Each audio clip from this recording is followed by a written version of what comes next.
Nobody talks about this. आपने महाभारत में कर्ण को पसंद किया, द्रौपदी पे तरस खाया और पूरी जिंदगी इन्हें विक्टिम माना। लेकिन आज मैं प्रूफ करने वाला हूँ कि हम सब गलत थे। महाभारत में कोई किरदार हीरो नहीं था, कोई विलेन नहीं था। व्यास जी ने खुद लिखा है कि हर किरदार का सत्य था। तो आज हम एक काम करेंगे जो 5000 साल में किसी ने नहीं किया। हम इन्हें कोर्ट में बिठाएंगे और एक केस लेंगे, दोनों साइड सुनेंगे और फिर वर्डिक्ट देंगे और लास्ट में आप खुद डिसाइड करोगे कि कौन सही था। एक काम करो, कमेंट बॉक्स में रेडी रहो। पी लिखना अगर प्रोसिक्यूशन जीतेगा, डी लिखना अगर डिफेंस। केस 1 कर्ण।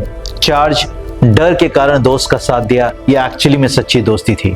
तो पहले थोड़ा बैकग्राउंड समझते हैं। कर्ण का पूरा जीवन रिजेक्शन पे बना था। सूत पुत्र के बेटे। द्रौपदी के स्वयंवर में जब कर्ण ने धनुष उठा ही लिया था तभी द्रौपदी ने उन्हें रोक दिया। क्यों? क्योंकि कास्ट की वजह से। दुर्योधन ने कर्ण को सम्मान दिया, अंग प्रदेश का राजा बनाया, एक दोस्त दिया। तो अब कोर्ट शुरू होता है। भाई कर्ण ने द्रौपदी को वैश्या कहा चीरहरण के वक्त। ये फैक्ट है, महाभारत में लिखा हुआ है। किसी भी चीज से तुम ये जस्टिफाई नहीं कर सकते, ना ही रिजेक्शन से, ना ही कोई पेन से। कोई भी पेन तुम्हें ये हक नहीं देता। और सबसे इंपॉर्टेंट, कर्ण खुद जानता था कि वो गलत था। कृष्ण से एक प्राइवेट कन्वर्सेशन में महाभारत में लिखा हुआ है कि कर्ण ने खुद कहा मैं गलत था और मेरे ये पास्ट कर्म के बोझ थे। तो अगर कर्ण गलत था तो इसका मतलब दुर्योधन भी गलत था और कर्ण ने उसे रोकने की कोशिश भी नहीं की। यही है चार्ज। तुमने एक गलत इंसान के लॉयल्टी नहीं छोड़ी, चाहे दुनिया बर्बाद हो जाए। अरे एक सेकंड रुको भाई। कृष्ण ने कर्ण को ऑफर दिया था कि पांडवों के पास आ जाओ, एल्डेस्ट पांडव बन जाओगे। कर्ण ने मना कर दिया। क्यों? कर्ण ने कहा जब मैं कुछ भी नहीं था, जब सबने ठुकराया, दुर्योधन ने मुझे राजा बनाया, आज उसे छोड़कर कैसे चला जाऊं? ये सिर्फ लॉयल्टी नहीं है, ये ग्रैटिट्यूड का सबसे बड़ा एग्जाम्पल है जो महाभारत में मिलता है। और प्रोसिक्यूशन कहता है कि कर्ण गलत था, लेकिन प्रोसिक्यूशन भूल जाता है कि महाभारत में धर्म एक नहीं था। महाभारत में हर किरदार का अपना धर्म था। कर्ण का धर्म था मित्र धर्म, दोस्त के साथ रहना, चाहे कुछ भी हो जाए। क्या तुम्हारी लाइफ में ऐसा कोई नहीं जिसने तुम पे तब बिलीव किया हो जब किसी ने नहीं किया? क्या तुम उसे उस वक्त छोड़ सकते हो जब वो गलत हो? कर्ण की लॉयल्टी सही जगह थी, लेकिन एक्शंस गलत जगह थे। लेकिन एक चीज है जो उसे अलग बनाती है, वो ये कि उसे खुद पता था कि वो गलत था, उसे रिग्रेट था, फिर भी वो रुका। इसको ब्लाइंडनेस नहीं कहते, इसे कहते हैं चॉइसेस। और चॉइसेस के होते हैं कॉन्सिक्वेंसेस। आज के कॉर्पोरेट वर्ल्ड में भी यही डिलेमा है। एक टॉक्सिक बॉस है जिसने कभी तुम्हारी हेल्प की थी, लेकिन एक बुरे डिसीजन की वजह से उसे सपोर्ट करोगे या चले जाओगे? कर्ण ने डिसाइड किया कि वो रुकेगा। तुम क्या करोगे? कमेंट बॉक्स में पी टाइप करो अगर प्रोसिक्यूशन जीतेगा, डी टाइप करो अगर डिफेंस जीतेगा। Let's go to the next case number 2। Case 2 Draupadi. Charge, सबसे बड़ी विक्टिम या सबसे बड़ी ट्रिगर। द्रौपदी महाभारत की सबसे डिस्कस कैरेक्टर है क्योंकि उनको सिर्फ एक ही एंगल से देखा गया, विक्टिम।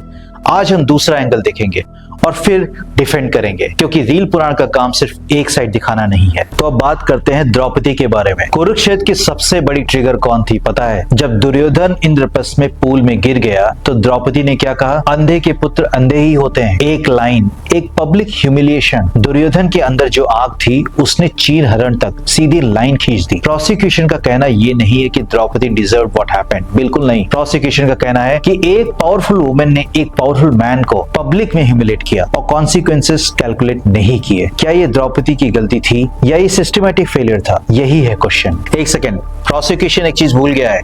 द्रौपदी को दांव पे लगाया युधिष्ठिर ने बिना उनकी कंसेंट के। लेकिन जब दुशासन उनका चीरहरण कर रहा था तो वो क्या कर रही थी? वो एक सवाल पूछ रही थी। उन्होंने पूछा जब मुझे बेड पे लगाया जा रहा था तब मैं किसी की वाइफ थी या किसी की वस्तु, किसी की प्रॉपर्टी? भीष्म पितामह चुप थे, द्रोण चुप थे, विदुर भी चुप थे। एक औरत ने वो सवाल उठाया जो पूरी कोर्ट में किसी मर्द ने नहीं उठाया।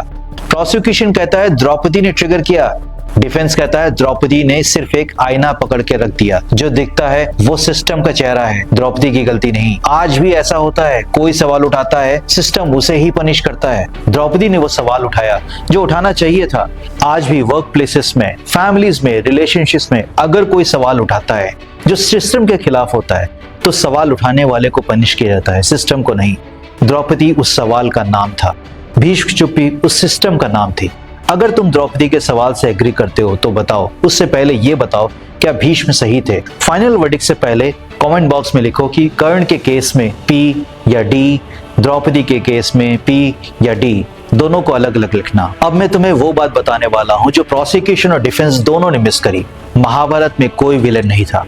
व्यास जी ने खुद कहा है मनुष्य, दैव और असुर तीनों क्वालिटीज हर इंसान में होती हैं। कर्ण में मनुष्यता की वजह से ही लॉयल्टी एंड ग्रेटिट्यूड था, लेकिन असुर क्वालिटी की वजह से ही द्रौपदी के साथ जो हुआ उसे देखकर चुप रहा। द्रौपदी में दैवई क्वालिटी की वजह से उसने जो सवाल उठाया, जो उठाना चाहिए था। महाभारत कोई स्टोरी नहीं है, वो एक मिरर है। व्यास जी ने 18 पर्व इसलिए नहीं लिखे कि तुम हीरो और विलन डिसाइड करते रहो, उन्होंने इसलिए लिखा कि तुम अपने अंदर हीरो और विलन दोनों देख सको। और इस कोर्ट सेशन का वर्डिक्ट, दोनों गलत थे, दोनों सही थे, क्योंकि दोनों इंसान थे।